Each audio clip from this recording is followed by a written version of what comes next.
Neverland is brought to you by mypodcastreviews.com. Check our affiliate link right there in the show notes or on our website to go and join an account. If you happen to have a podcast and you want to see your reviews you get from around the world, from every different possible place that someone could be listening and reviewing your podcast, you need to create an account. It's very inexpensive, very affordable. mypodcastreviews.com. They'll even help you create a link where people can review your podcast very easily that you can put right into your show notes. Once again, mypodcastreviews.com.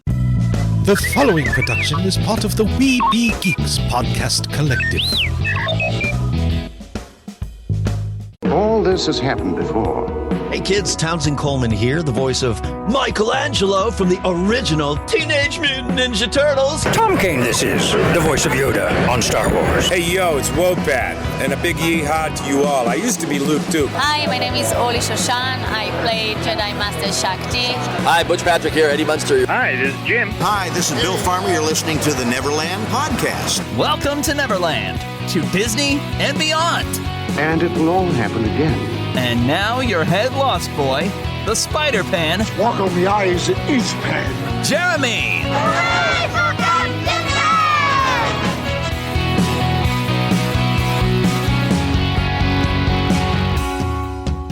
Take your pixie out of your pockets, Neverlander. Sprinkle some pixie dust around. Think that happiest thought. Hi, Lost Boy Phil is here. Howdy, howdy. And we're going to have some fun today. I got a lot of different stuff. I've been building this up, really, I think, for a couple of weeks now because we didn't get to do a Valentine's Day show like I wanted to. So I have an idea for Valentine's Day. We're going to talk about some of our favorite Disney couples. I've listed a few of them. Good. So we're going to go ahead and talk about that. And, I didn't get a chance to put things together. Things didn't come together last weekend, so we just had that fun time there. We got to hear some of Eric's audio out there in Star Wars Galaxy's Edge, etc. last week. So I've gotten to build up all kinds of stuff. There's so much to talk about. We're even going to talk about some things I think that'll help you understand where some characters are coming from in WandaVision. I've been collecting a lot of information, and we're going to get into that. But make sure also you find Neverland Rock Radio on Spotify and Anchor. That is also a place that I'm creating. I haven't put anything out there in a while, but I'm able to play music on there, and so I'm having some fun. It's kind of a personal journal there. So there's all kinds of fun stuff going on, and we're just going to have to dive head first into stuff. But, all right, WandaVision. Here's some of the things, and you might remember that because when I was reading a lot of comics, I'd read Spider-Man. I used to read X-Men, like in the 90s. Yeah. So I wasn't paying attention to the Avengers like you were. Yeah, I think you were paying attention a lot more. In the 90s and in the early millennium, I did. I got into it when I was going through my second brain surgery. Someone brought me the Avengers. And they first brought me the Avengers and Avengers West Coast. And because they used to have all that. And I read some of those, and I enjoyed it. That's how I got into Vision. And I kind of, to be truthful, I'm a geek, but not a shock, I'm on here. Yeah. But I kind of fell for the whole love triangle, if you will. Not triangle, but the drama, if you will, of a android and a woman. Or synthetic. They never call him so much an android. He's like a synthetic. A non-human and a human being in love. Yet and all kind that. of human in a lot of ways. Very interesting. I thought it was almost dramatic and soap opera-ish in a way, because how can a human and an android, they can't really be together, but they're together, and it was very interesting. And I can answer that question, and some of that you might have seen happen. So I've done some research, I've watched some videos on YouTube where people collect all the history, and I have got the information right for you, dear listener. So let's break it down, all the characters you wouldn't see in WandaVision. So we have Wanda Maximoff, formerly known as the mutant daughter of Magneto. Her and Pietro both were the twin children of Eric Lehnsherr, and a Magneto. Romani, or Magneto, yes, Magneto, and a Romani woman.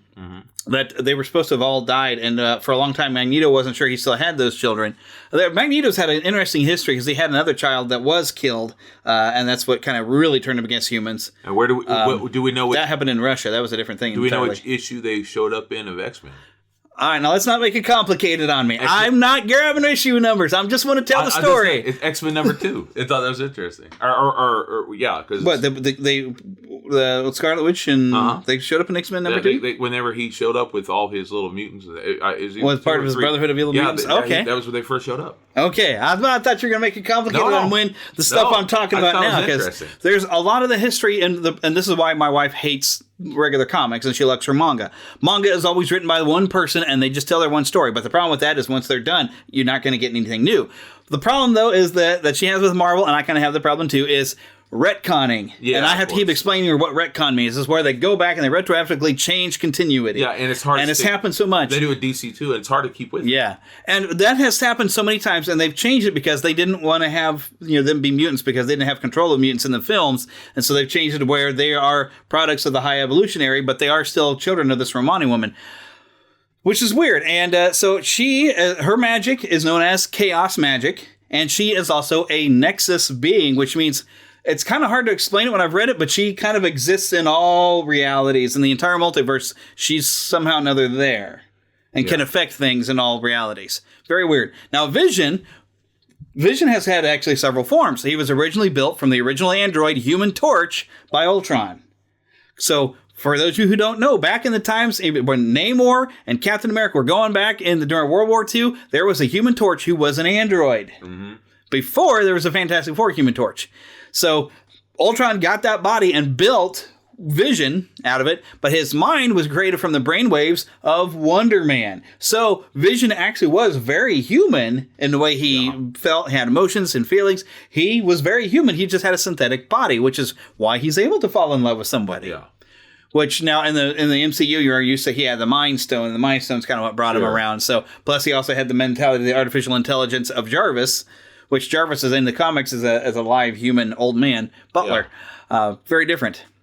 So the first time he was destroyed, it was a plot by Immortus, Master of Time, and he's an older version of a character called King the Conqueror. Now, I find this interesting because there's been talk that maybe King the Conqueror is going to be the next big bad. And I've been waiting for him. I like King. So they have a potential to work their way that direction with WandaVision. Yeah. And I think they are. And I think it might be coming. I think the mutants, going back to the mutants, they haven't been able to do that because they didn't have the rights to it because the mutants were and now they do. Fox, and now they do. And now they do. Slowly but surely, because that's why it's going to happen. And we just don't know how. Ruin this. I'm assuming if you're listening to this, you already know anyway. But we'll try not to spoil an episode, though. No, I'm trying not to. But they have used hints. I'll just say hints because I don't want to ruin anything. They've used hints towards the X-Men films. Well, yeah, at least in one person. One person. So therefore, I do think they're blending it. I think we're learning some more about that character really quick. I think they're blending it all in. Yeah, they're gonna find a way to make it work. So doing a good job. Now, what Immortus did by destroying the original Vision, how he did it was he persuaded the government that Vision was a hacking threat because he could hack into anything, and so the government got him and took him apart. And Immortus also did this whole thing where he faked that he wasn't made from the original Torch, and so he, lost the whole identity of who he was. Hank Pym actually put him back together, and he had all the memories, but Wonder Man was not unwilling to share like his brainwaves, and so Vision, this is the white version you'll see in the arcade, Captain America and the Avengers, the arcade game, where he had a white Vision. He's completely emotionless. He has all his memories, but he's emotionless. Now, during the time when he did have emotions is when him and Wanda did have a relationship. And oh yes, they did live in a place in New Jersey when they were married. So that is where that comes from. Now, Sword and Abigail Brand. This is actually pretty recent stuff in the grand scheme of things. This is the Sentient World Observation and Response Department. So Abigail Brand, she takes on from a mutant power she seems to have because she seems to be half alien, half human with an X gene. So really her name is Abigail. She knows her father was an alien, which her father is some sort of green furry alien race, which is why she finds Beast of the X-Men attractive. And they have kind of a little thing going on. So Sword was actually first introduced in Astonishing X-Men Volume 3, Number 6, was created by Joss Whedon and John Cassidy. Sword was originally an offshoot of S.H.I.E.L.D., but since the departure of Nick Fury as director of S.H.I.E.L.D., relations between the two organizations have become strained, and the head of Sword is Special Agent Abigail Brand. Its primary command and control headquarters is aboard the orbital space station known as the Peak, which is kind of like the Justice League's watchtower in space. Yeah. It's very similar to that, except for the Peak has been darn near destroyed multiple times. All right, so Sword actually had an undercover operative in the X-Mansion in Astonishing X-Men Volume 3, Number 17. The identity of the undercover operative was revealed to be Lockheed. Lockheed is a dragon that Kitty Pryde had, Shadowcat, which I guess, because He's basically in some sort. He's from a sentient world other than Earth, and that's what they look at. So I mean, aliens, other dimensions. They look at a lot of stuff. But I also found some stuff about Jimmy Woo. Jimmy Woo is a descendant of Genghis Khan. This is a character that dates back to like the 1950s, 1960s. Yeah, I remember seeing him when I was a kid. I remember reading about Jimmy Woo. Yeah, I didn't know about him at all. But they had to be careful because, I mean, that's now because his villain, the Yellow Claw, would be considered slightly racist. Because for a while, they actually were drawing some of the characters a bit yellow, but now only Yellow Claw is kind of yellow because it's a thing. But they've learned, well, the Asian people are not necessarily yellow in color, Quite frankly. They're not jaundiced, okay? I don't know if they meant it back then that way, or if it was just a style. It was really just kind of where red and yellow, black and white. Right. We don't mean anything by it, but that was kind of where we kind of thought of people. But and the way they drew Oriental people back then, the way they drew the eyes, the way they drew the skin. Everything had a it was caricature. Tone. Yeah, it was caricature because best way to say it. Everything has to be emphasized because they were trying to make sure that you got the idea that this person was supposed to be Japanese or whatever, or Chinese. Exactly. They would overemphasize characteristics. That's it. So it was caricatures, and they weren't meaning to be. It was very overdone. Yeah. And then, I think people have gotten better at being able to make people look more real, but it's hard to make a realistic person in Keep in mind too, the coloring that they could do back then was a lot different, and they didn't have computer.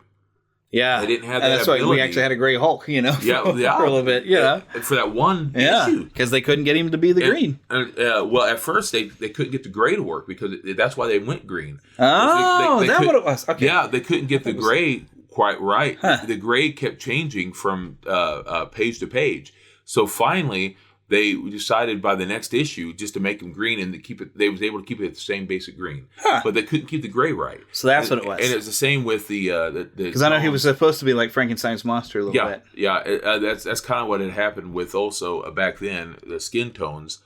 That's why everyone was pretty much pink. Everyone pretty much had a pink tone. Well, everything looked a little weird. Not to sound racist whatsoever, but if you was Caucasian, you was pretty much pink back in those days on comic books. I'm talking.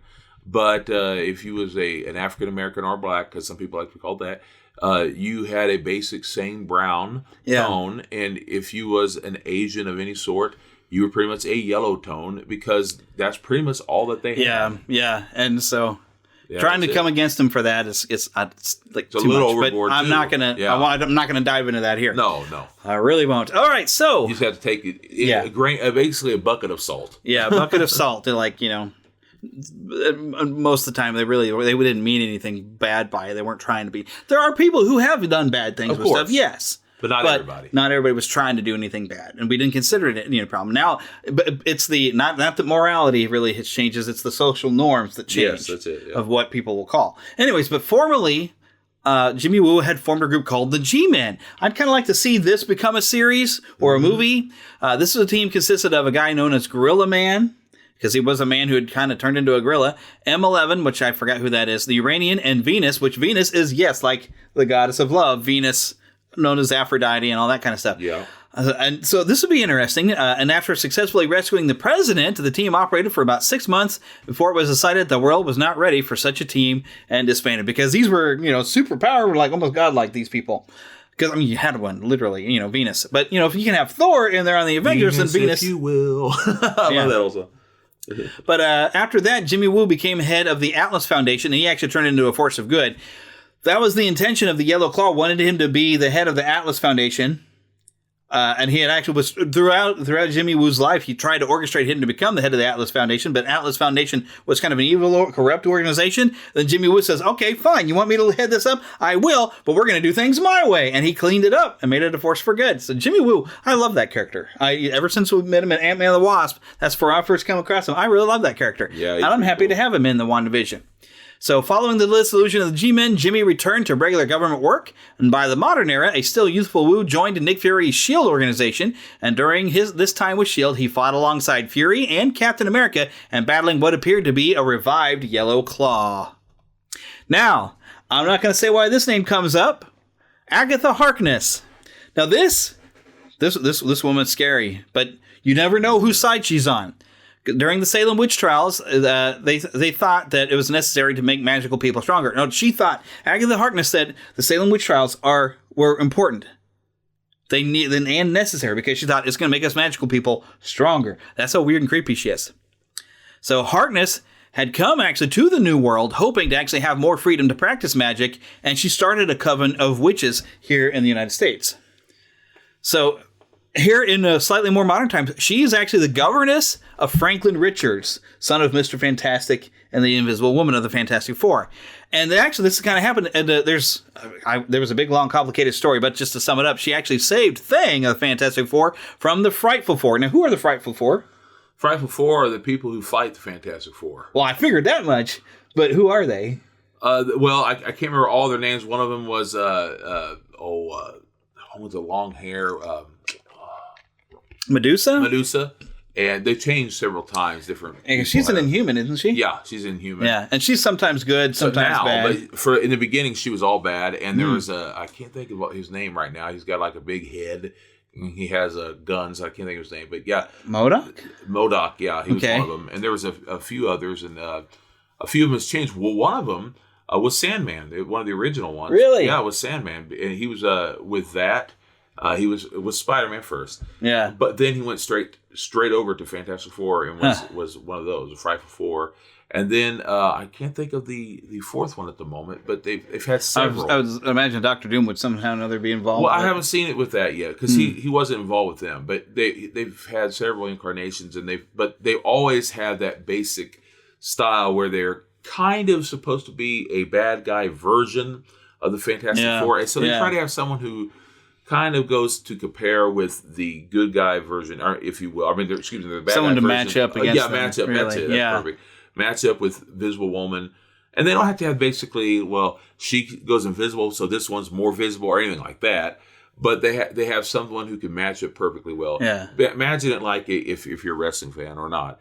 But Survivor Series, you have four, at least in the later years, you always had 6 on 6 or whatever. 4 5 whatever. Yeah. You'd have to have someone who would be a perfect match for Hulk Hogan. Yeah. You have someone who is like their top heel right now. Yeah, there you go. Yep. That's it. Exactly. So that basically sums it up. But eventually, so the Salem 7 took over the New Salem community, and they captured Agatha and killed her by burning her at the stake. Oh. In an ensuing battle between the Scarlet Witch and Salem 7, the entire community's energies were drawn into Vertigo of the Seven, who lost control of them. Wanda managed to capture some of the energy and funneled it away, but the entire town was still decimated. Wanda channeled the remaining energy to set in motion her becoming pregnant with her synthezoid husband's children. Now, that's also, we're going to get into a bit more with the synthezoid husband and on the children they have together, but that's kind of important there. So later, Agatha resurfaced, avoiding explanations for her return. She claimed the Scarlet Witch's children were actually fragments of the soul of Mephisto, and wiped Wanda's memory of her children rather than fight to free the two from Mephisto when he reabsorbed the two. I'm going to get into that later as well. But Agatha actually taught the Scarlet Witch how to use her chaos magic. So I'm wondering, I don't want to say... Yeah. I don't want to say, but I just want to let you know who that character is. Yeah. Agatha also went on to aid other mystics in a number of crisis situations and trained Wanda further in the use of her powers, claiming that her mutant ability was actually to use chaos magic and helpfully resurrect the Avenger, Wonder Man. And he fully resurrected him. Yeah, I like Wonder Man. I'm waiting to see him get to pop up. You know that they've had hints of him, and that Nathan Fillion was sort of He'd be so cool. He had him in the background as Wonder Man, pre-Wonder Man, in a movie. I can't think of which movie it was right now. But he was in a film, and he was in the background. That would be cool. As pre-Wonder Man. That would be cool. I thought, wow, because that's a pretty big actor to have in the background. He kind of stands there. Yeah. One of the things I love on this show, I don't know if I'm jumping ahead of anything. You probably are. I'm actually not talking about the show. I'm just talking about people popping up in this show. Because that's how we don't spoil anything. Well, I don't want to spoil anything. I'm letting everybody know what's some stuff that happened in the comics. And just helps to give perspective on what you know if you've been watching the show. This doesn't ruin the show. I was more saying I like how the show has given sort of winks to TV shows. And more or less, and what I like is it's not specifically a TV show that has been, but some things are obvious nods to, like, let's say, Family Ties. Yeah, and The Office. The Office, and also Parks and Resurrection, or whatever it is. Parks and Rec, was kind of The Office. There's kind of that, The Office, and things similar to that. Some of it is recent and episode it's pretty obvious. One of is obviously Bewitched. Yeah, and Dick Van Dyke Show and little things like that. But we've already discussed that, so we don't need to bring it up again. Yes, it is, but it's already been discussed. Very similar. I got a ton of stuff still to get through. So here's the timeline of things. All right, so the Timekeepers were worried about Wanda having children. They ordered Immortus to kill her, but instead, Immortus helped her relationship with Vision. Now remember, Immortus is King the Conqueror in an older form, right? And he's the one who eventually got Vision destroyed. Now, he even offered Vision to move his mind into Cap's body at one point, so Vision could have a real body. Immortus thought some other help in the relationship was going to prevent them from having kids and stuff. I don't know how that logic works. But, of course, eventually they were married, and the wedding was officiated by Immortus. They moved to New Jersey. Wink, wink, nod, nod. Okay. Wanda wanting kids, Wanda creates 2 souls from fragments of Mephisto's soul, as mentioned earlier, that Agatha told her about. Now, how this happened, Doctor Strange and 2 of the Fantastic Four had actually destroyed Mephisto, breaking him into 6 pieces. Now, if anyone doesn't know who Mephisto is, you're probably familiar with the term used for the devil as Mephisto. That's pretty much the dude in the Marvel Universe. He's kind of like the devil. So I'm kind of wondered, and some people have also been speculating, I've seen on Facebook, if Mephisto is going to somehow be involved. Who knows? We don't know. It would be interesting if they bring him in, because that would be good because Doctor Strange is supposed to get scary and stuff. I think Mephisto would be a good villain for Doctor Strange to fight next time. That might be what they're doing. That would be scary for what they're trying to do. So, it's a possibility, but I don't know for sure. All right, so the 2 boys are, of course, named Thomas and William. They were their names were sort of mixtures between the original Human Torch and Wonder Man. They kind of mixed them around. Now, Mephisto turns a guy who was an actor, Martin Preston, into Master Pandemonium after Martin Preston had an accident and he was trapped by his arm and he lost his arm. And basically what Mephisto did is he put demons to replace the 2 arms and turned him into Master Pandemonium. And so Mephisto lies to him. Mephisto says, oh, well, you can go recollect your soul.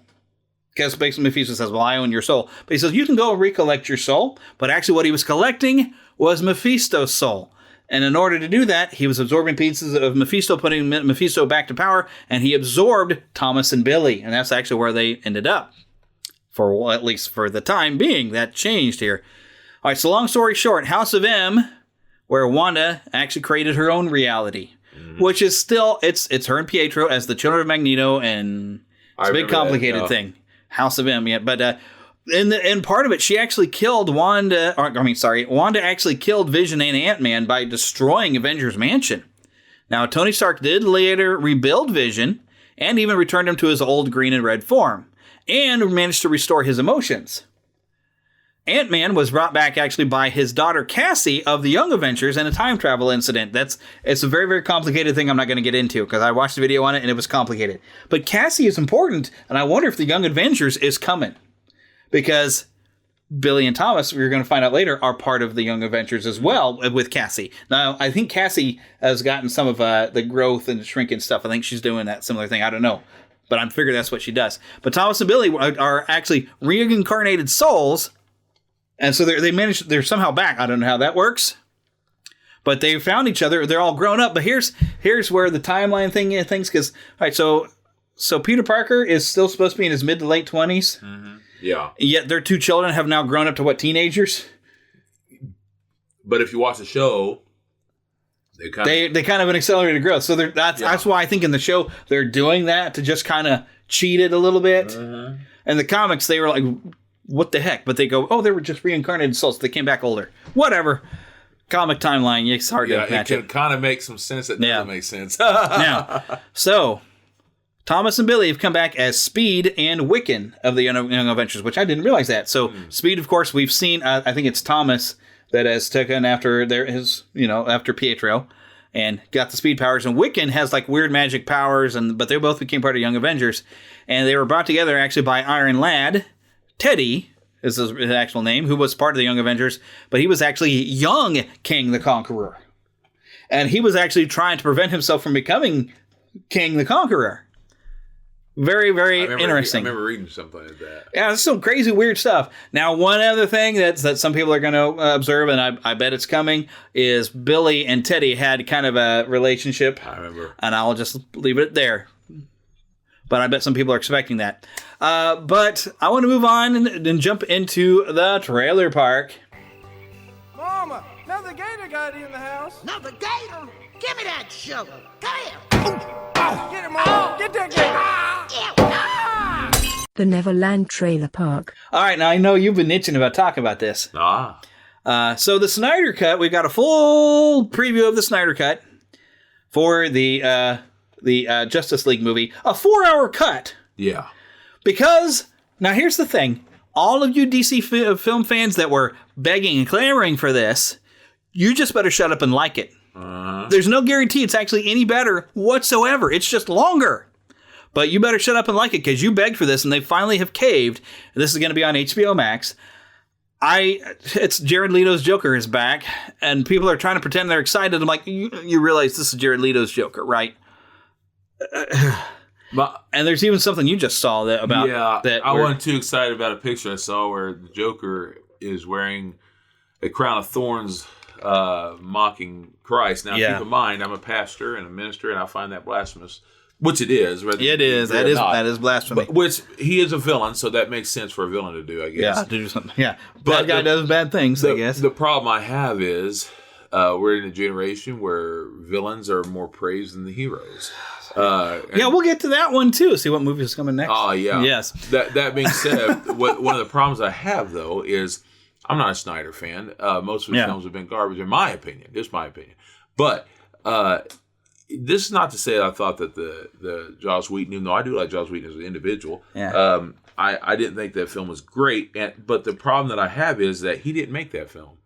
That film was made by Zack Snyder. Yeah, and they just put it together their way. They threw it together at the last end, gave Joss Whedon just a short amount of time to put a little bit together. Yeah. But that's just how that goes whenever a movie is already pretty much made and you give a guy a little bit to work with at the last second and say, oh, here you go.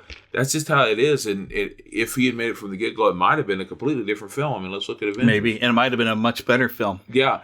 But I just find it interesting. It's just like with, quite honestly, Man of Steel, which I thought was garbage. But Man of Steel, it's amazing to me that was Snyder's movie. Yeah. And they throw all the bad of that movie on the producer, which was the man who made the Batman films, the Dark Knight movies. Them. Can't think of the name off the top of my head. Yeah, me either. Yeah. But Christopher Nolan.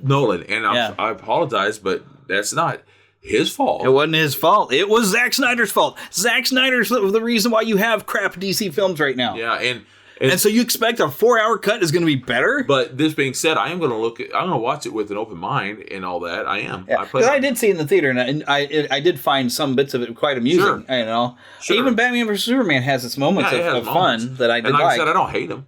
But with Snyder's films, not something I planned on watching multiple times. That's for sure. For me, watching Snyder's movies are like watching I don't hate them. I don't like them at all. Yeah. But you're a DC guy, so you just love the. I still like those characters. I like seeing Superman back, but that's the problem I have with the Superman movies on him. He's not Superman. Yeah. And this is not the actor's fault even. It's the way they're written. It's not.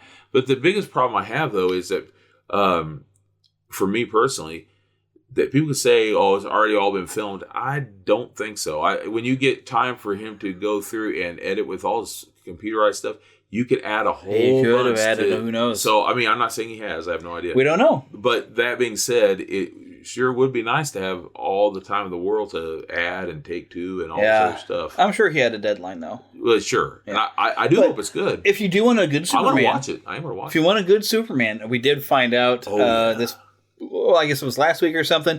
We're going to get a Superman 78 series comic book and a Batman 89 comic book. Of course, it's going to be digital at first, 6 issues digital, and then 6 issues print, and then eventually all collected in one volume by next October. I'll wait for the fall volume in October and get the whole thing. Well, those are my favorite versions of Batman and Superman. Christopher Reeve is Superman. That's it. Let's face it. Christopher Reeve. They've never cast a better Superman. Although I do love Dean Cain as a person, he just was not as good as Christopher Lee. I love them all. Or Christopher Lee. Christopher Reeves. Yeah, can you imagine Christopher Lee as you have chosen death. Christopher Lee was a completely different actor. I love him though too. I can't imagine him as Superman, but now you got that stuck in my head. Although he would have been good Zod. So you've chosen pain. He would have been a good Zod. Oh, him as Zod? Oh, heck yeah, dude. Back in when he was younger time. Oh, man. Oh, yeah. Oh, I would love to see that. Oh, then get Peter Cushing to be Jor-El, you know? That would have been awesome. That would have been great. Man, Awesome. Somebody animate that, make it happen, because you can't do it for real anymore. Yeah, unfortunately. So, but the next movie we have on the list, and once again, I think it has a lot of copyright music, so I don't think I can actually play the audio of the trailer, so we'll just say Cruella. The movie we didn't ask for. When I first heard about it, I was like, why? Glenn Close was awesome. Oh, she was back in that live action. Oh, yeah. So since they already realized they had a live action, because, and this is where... they did a good job with those movies, I thought. Yeah, well, I didn't see the second one, but I liked the first one. The first one was okay, good. So the Brian of The Real Brian Show has, because I talked to him offline and everything, he's got another podcast, The Real Brian Show. He says I need to actually start a segment called Make Disney Great Again, and maybe even some t-shirts.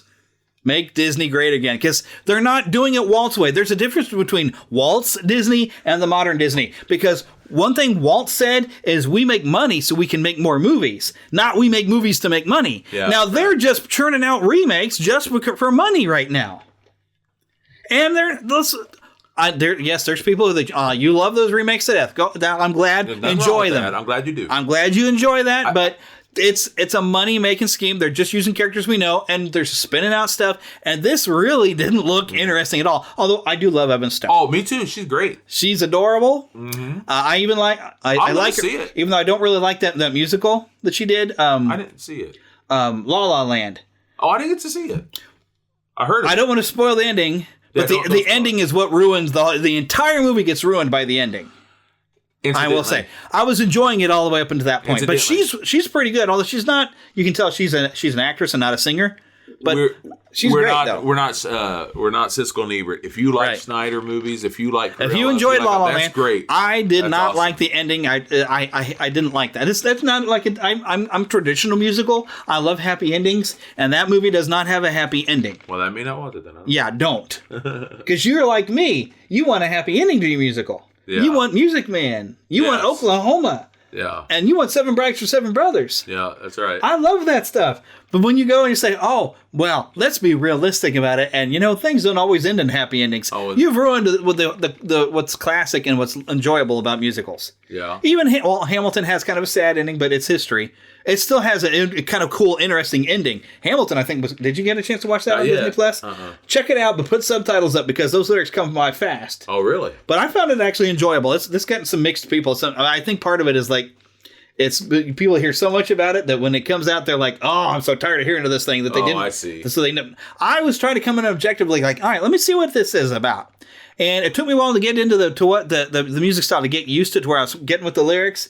But by the time like King George comes out, he was so funny. I was like, okay, I'm invested. This was good. But I started getting into it, and there's so many different styles, because it's not, there's some rap in there, but there's a little bit of kind of that hip hop kind of, but like jazz style and bluesy kind of style. The music, it really was good. Yeah, I gotta say, I really enjoyed it. But Hamilton, it goes all the way up until he dies, so it's kind of sad he dies. Sure, yeah. But to think of the legacy he left, it's kind of happy. Like, he is part of history. He's part of our American history. All of us Americans, that's part of our history. And I love that. I enjoyed it. I think they need to make Braveheart the musical. Freedom as you rip out my intestines. Yeah. So Cruella, the movie we didn't ask for. And I don't know what they're trying to do with this, because it's like I don't know if they're.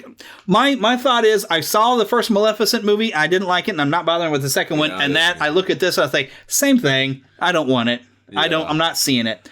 I'm a vintage Disney fan, and I'm becoming less and less a fan of modern Disney. The more stuff they make sometimes, the more I'm like, ugh. Although I do kind of want to watch this new thing on Disney Plus I didn't know anything about, with the super squirrel. Yeah, that looks interesting. That looks cute. I'm going to watch that, and we'll maybe discuss it next time. I'll watch it. That looks adorable. I'm like, okay. You know what? I will see. Squirrels drive me crazy. I will see Cruella, right. because I think she's a good enough actor, so I am going to give it a chance. Give it a chance, and I'll avoid it like I avoid Frozen 2. I said this to myself the other day, I said, what, Cruella? And then as I said that, I saw who was playing her and all that. I says, why are they doing this? And then I said to myself, no. Money. So the only reason they're doing is money. Who knows? I says, I'll give it a chance. I mean, but I have a bad feeling they're trying to make a hero out of Cruella de Vil. And most likely. And I love her as she is as a villain. She's even scary in 101 Dalmatians. Female villain. She is great. I don't need any more backstory on her. And Glenn Close played her to perfection. It's kind of the same way I felt about Hook, who's my favorite villain. And when they took Hook, and I now granted that was Once Upon a Time, and everything's for the fun messed up. But I didn't watch Once Upon a Time. I didn't really either, but I tried. Someone I was once with did. So they had him at one point be nearly the hero. And of course, he was handsome. And Peter Pan was the bad guy. Yeah, and I was like, "That's how you tick me off." Thank you very much. I am the Pan. I was like, "I'm done with that." Yeah, that's how you cut me right out. They said that they explained it later on. I was like, "Yeah, I didn't get to it." That kind of stuff just irked me. No, yeah, I was irked. I was like, "I'm not watching this." That is kind of what made me quit watching the show. Actually, I quit watching it after I watched the first episode. Yeah, well, so I was, I didn't even get through the whole. Yeah, but. Talking once again about my podcast reviews, and let me share a review that they have shared with me. This is from T. Dixon 508. It says 5 stars and it's a great show. Thank you guys for the trip down memory lane. I'm a big fan of Disney. No shame here. I was a little skeptical about the new Scooby-Doo movie, but it was actually pretty good. Keep up the awesome work, guys. I think he's talking about, you probably heard where we reviewed, you watched it, so you probably were sharing about it. I'm still kind of like, Yeah. I'm probably going to see it eventually. It's not bad. The Scoob movie. But yeah, my podcast reviews if you're a podcaster for just $50 a year, you can get all of your reviews, no matter where someone leaves a review, sent right to your inbox. It's very convenient. I like it. And it's very inexpensive compared to what I'm paying to actually host this podcast. I have a link right on the front page. And the nice thing is my podcast reviews allows me to have this nice little thing set up to where the front page of my website at neverlandpodcast.com, I can have some reviews listed right there that will update as people add new reviews. It is a fantastic resource, and it even creates a nice list for you, listener, to come and leave a review, which please do. Please leave a review. But yes, mypodcastreviews.com. Thank you very much for being an affiliate and helping sponsor this show. But now it's time to get on to some main content. To Disney and beyond. All right, so I only listed a few. Now, these are some favorite Disney couples. There's a lot more I could go through, but I had to qualify this. I was not accepting any. If your name is Charming, you're not part of a couple. If you got 5 minutes in the movie, you're not part of a couple. I wanted to see these characters as a couple, and this ties in with WandaVision. We're getting to see Wanda and Vision, the couple. I'm including Star Wars, Marvel, Disney, Pixar, and just some of our favorite couples. And I've got a list here, but that's not everybody. We'll probably be able to talk about a lot more than what I've actually got listed. I was just trying to get started. And heck, we've only had the show, we still got at least a good 20 minutes of show here. So we're going to have some fun with this. And I clicked the wrong thing. There we go. Well, the first one I had listed of some of my favorite Disney Cuppies. Aren't we cute now? We should come up with names where they mix names together.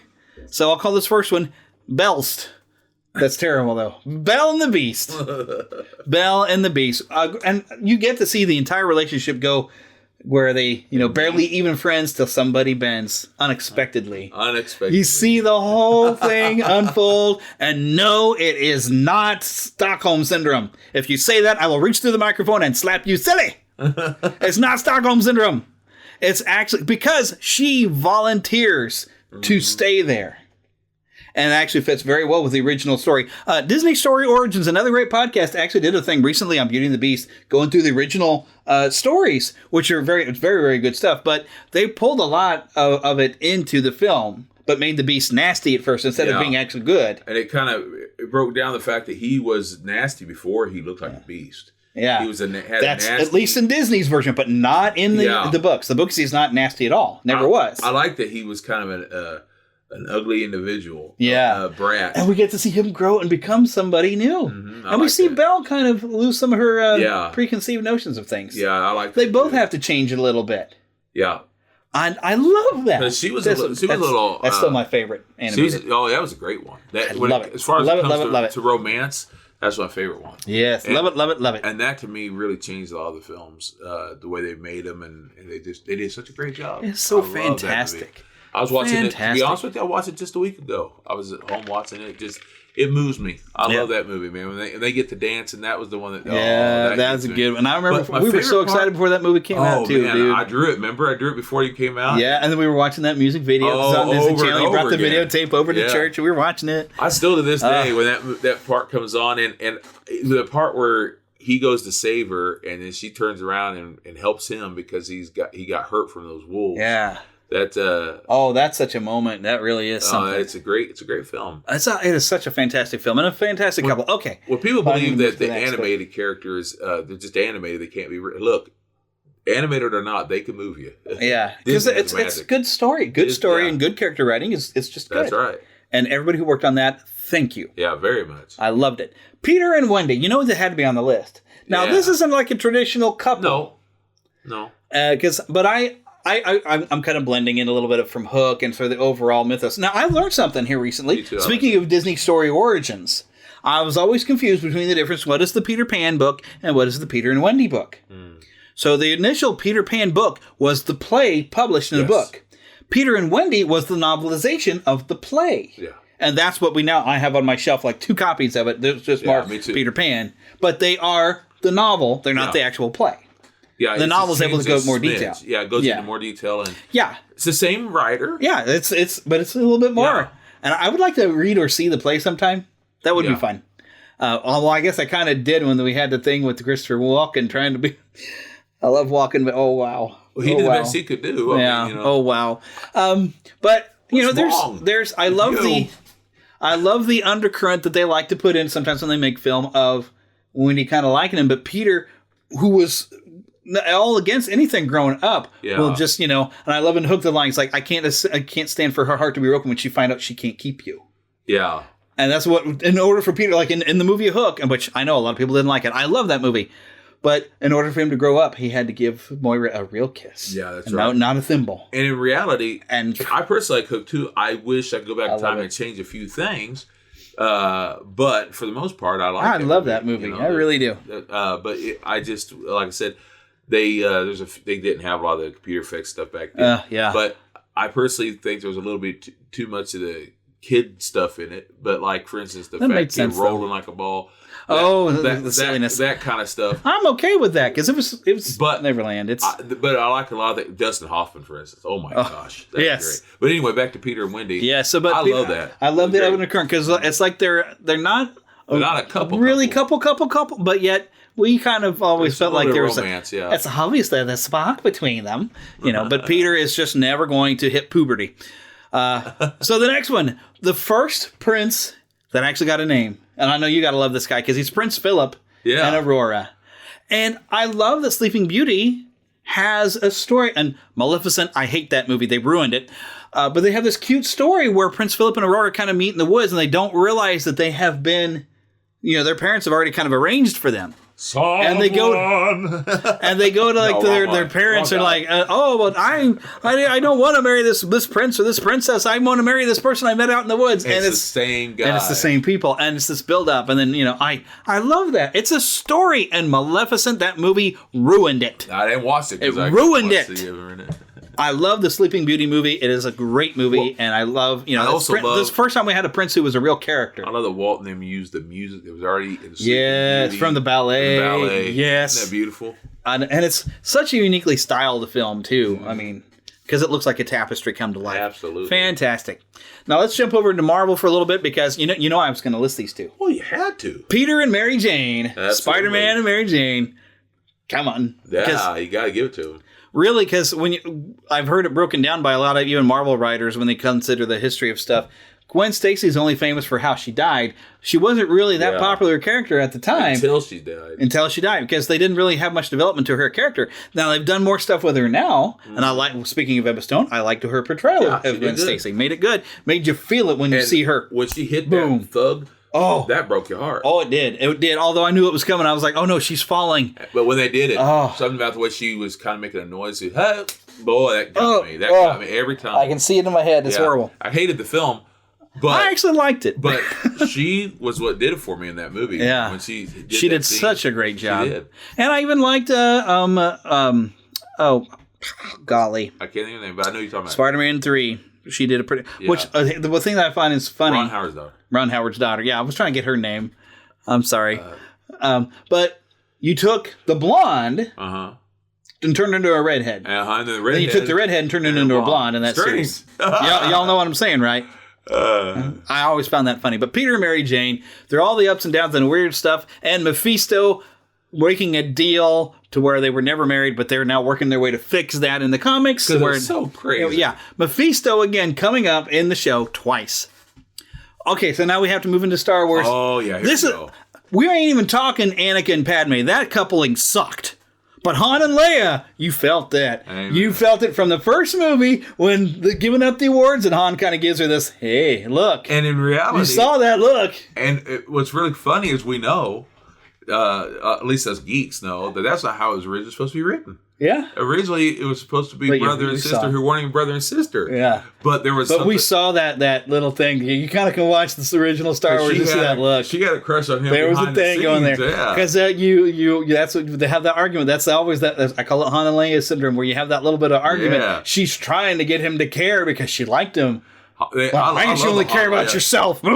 I know. Oh, Han and Leia, man, that's your power couple. I love it. And that's part of my problem with the sequels, is they busted that whole relationship up by the first movie. But they kind of sort of fixed some of that. Kind of sort of killed him before they could. I still love Han in that movie too, though. He does such a great job. And because we love Han. Yeah, we love Han. Man. Yeah. And I love Leia. And I like that they did try to kind of sort of fix some of that too. I love. They should have never broke it. Never broke it, and they especially not even letting us to see what happened. I will not forgive them for that. Anyway, moving on. Love them. All right, Eric and Ariel. I was going to say, there you go. Eric and Ariel, because although it's not my favorite Disney movie, my favorite Disney princess is still Ariel. It might have something to do with my thing for redheads. I don't know. Too. But Ariel was the first princess that was allowed to be funny. And it was also the first of several things. It was the one that really, even before Beauty and the Beast, it was the one that started bringing the animated films back. It was the beginning of the Renaissance. Yeah. Some people I've heard some people I want to consider The Rescuers Down Under, but that didn't quite gain the following that Little Mermaid did. It had to. Well, and it was first. It was before it, but not just that. But it didn't quite. Rescuers Down Under also was going against Home Alone, and so it didn't have. But it was never.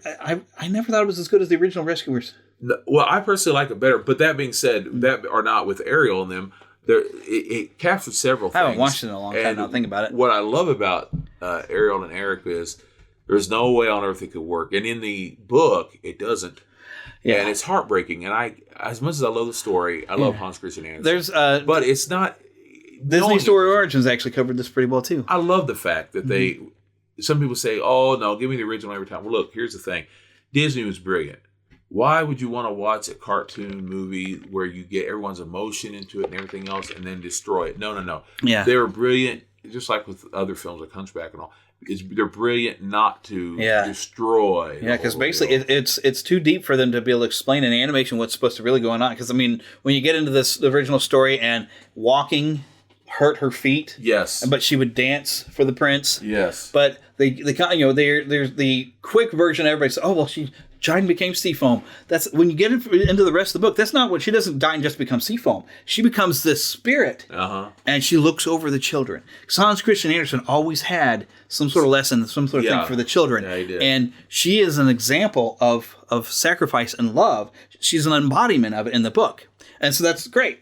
But it's hard to communicate that in an animated film. So it's nice to go and have the happy ending. Yeah, because plus you don't want the kids walking out there crying. Yeah. Which they would. Because they wouldn't have understood what they were trying to... If you try to communicate what Hans Christian Andersen was trying to communicate, it was really difficult to do. Yeah. Because Hans Christian Andersen was a brilliant... He was a genius. He really was. I watched the musical not that long ago. All right. Before I get into the next couple of couples, I got other ones. I mean, I completely forgot about Elastigirl and Mr. Incredible. Oh, yeah. I love them. Oh, they're great. You got to learn to be more flexible. Well, as long as you're doing that, let's go to the opposite realm. And plus Holly Hunter and Holly Coach. Hunter. Oh, you're talking about Neil... I thought you'd have it because you watch more Coach I love than it. I just watched him this morning on another movie. Man, what is that dude's name? Yeah, but y'all know who I'm talking about. Come on. Craig T. Nelson. They're so great as actors and such great characters. Yeah, so that's definitely one of my favorite couples. I recognize his voice even from the commercial long before they mentioned Incredibles. He said, yes, I was like, oh, that's him. That's Craig T. Nelson.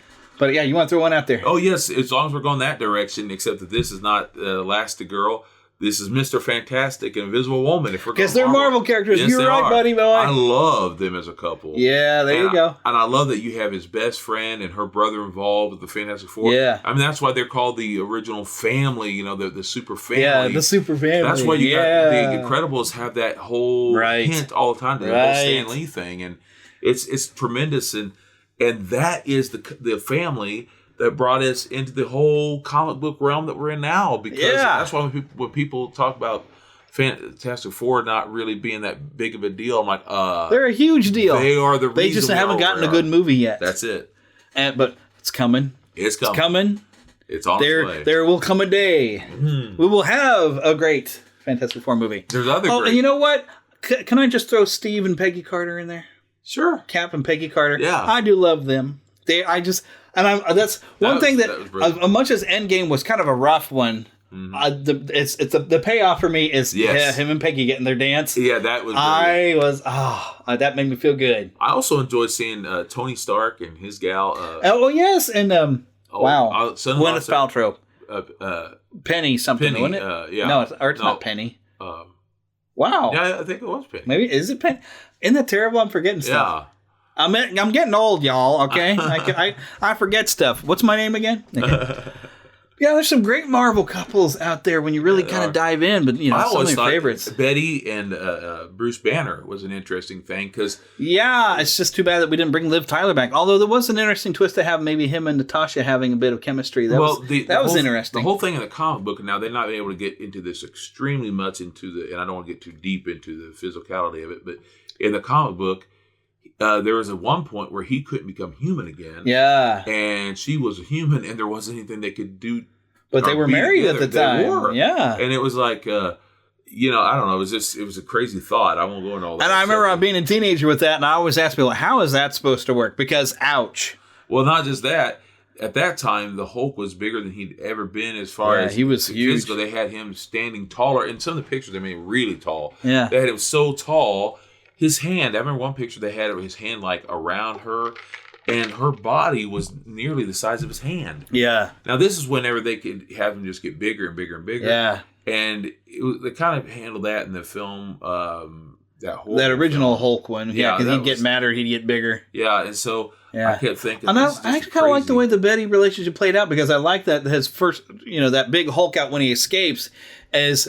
When he sees Betty and he has that look like I've been looking all over for you when he calms down and turns back to human, that I loved that scene, makes that movie kind of worth it. And I like how the steam was coming off of it. Yeah. That was kind of cool. Yeah. That's actually a great scene. I mean, it's not a great Hulk movie, but it has some great moments. But you know what? I even love it when he turns there in his house when that jerk is right there and you see him pound the floor and he's turning like, ah! Great actor too. Playing Eric Bana did a great job. But that's why I like whenever...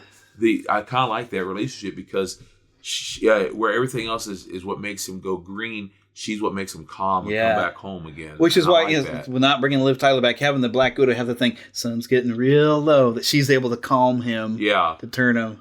Yes. I kind of like that they kind of put somebody in that part. Because you gotta have to have somebody to be your relaxation. Yeah. And I understand that. I'd love that in that original Hulk movie when he sees Betty. Plus, it was Jennifer Connelly was Betty. Oh, yeah. But yeah, when he sees her and the look he gets, like, where have you been? I've been, what I've been through looking for you.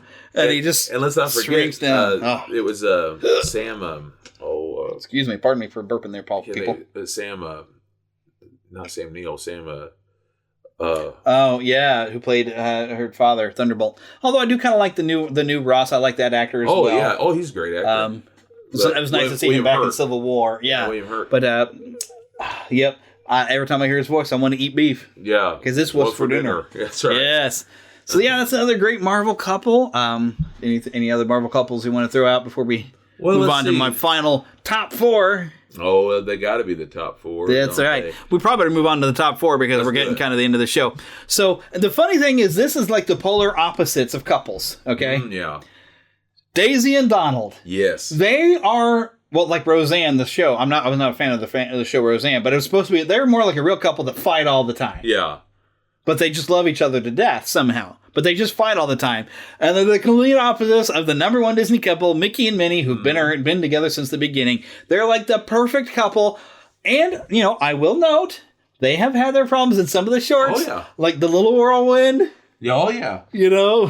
But it's not Mickey's fault. The tornado hit, happen. Things happen. One thing I do like about those characters, and not one of them are perfect. Right, and right. If you're perfect all the time, where does the fun come from? Yeah. You got to have your mistakes. Which is what makes that nice mix, because Daisy and Donald are always fighting. And I love it. Even in the newer shorts, they had this whole thing where Daisy and Donald are always fighting. It's like, why can't we be more like Mickey and Minnie? Mm-hmm. And then Mickey and Minnie have a blow up or whatever. And Daisy and Donald are like, oh, they're just like us after all. Not everybody's perfect. Yes. Nobody is perfect. But come on, Mickey and Minnie are the Disney couple. Oh, they are. And dang it, Mickey, if you like it, you should put a ring on it. Come on, it's been, have we gone on 90 years? Yep. I mean, come on, Mickey. Come on, Mickey.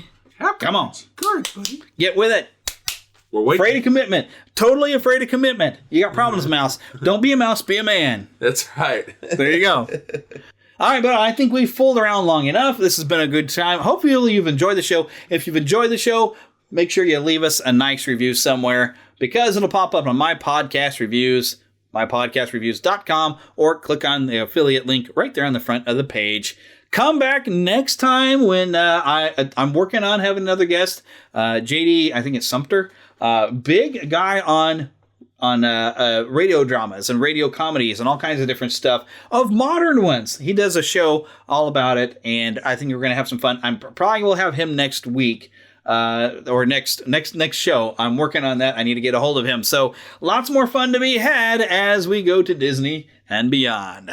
Hey, thanks for listening to this week's episode of Neverland to Disney and Beyond. And of course, I want to remind you to keep a pixie in your pocket. What do I mean by that? Well, that is that young at heart, positive thoughts that you're going to keep in your pocket and share it with other people. Pull out that pixie dust and share it. Make sure, of course, that you check our show notes right there in whatever app you're listening to. There's a way to find the show notes. Now, I don't know what app you're listening to, so I can't tell you the specifics, but go and check it out. Also, visit our website, neverlandpodcast.com. Make sure that you leave us a nice review on whatever you're listening to, be it Apple or Google or Stitcher or just about anywhere. Leave us a nice review, and we appreciate that. And also make sure you share the show with others, because we like to bring other people into our community. And of course, make sure you visit our Patreon page, patreon.com/NeverlandPodcast. We appreciate all of your help to keeping the magic alive here in Neverland. And of course, if you're looking for a bit more fun, go search for us on YouTube, Neverland to Disney and Beyond. Until next week, like I said, keep a pixie in your pocket.